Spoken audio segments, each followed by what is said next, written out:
Nirvana's Nevermind is celebrating its 20th anniversary, and that album is the start of grunge, the alternative rock genre, and even made rock hit-worthy for pop stations like New York City's Z100. Led by Smells Like Teen Spirit, the album affected a new generation of music fans and put some to bed, like hair metal, and led to bands not having to sing higher than Led Zeppelin's Robert Plant to make it big. Stained was one of the post-grunge bands that hit success in the late 90s, early 2000s, and Aaron Lewis said that Nevermind was one of the albums that cleared the way for his vocal style. Sure, that whole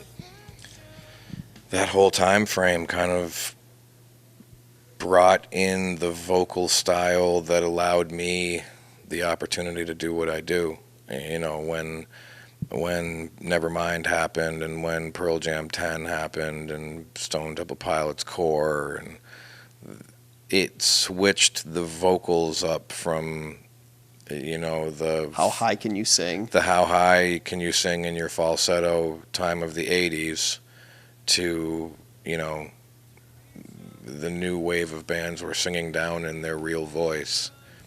And, you know, I can do it now, which I find kind of funny, but back in the 80s, when 80s music was what it was, you know, I couldn't sing like that for a whole evening. I still couldn't sing like that for a whole evening, but I can do songs here and there that way. So it really, when that whole movement in music happened, it really opened the doors for me to have a shot, at least. SNL's Bill Hader, who walked the carpet for his friend Seth Rogen for the movie 50/50, shared his thoughts on the release of the groundbreaking album. That's why I grew out the hair. It's been 20 years since Nevermind was released.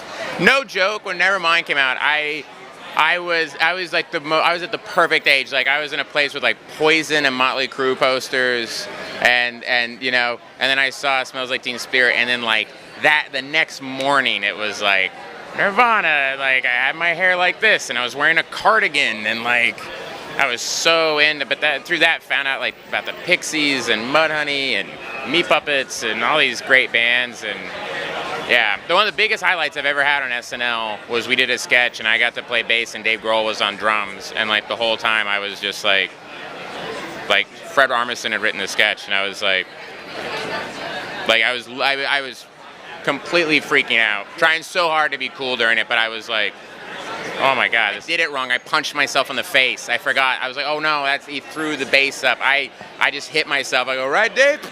And he was like, oh. So I screwed up.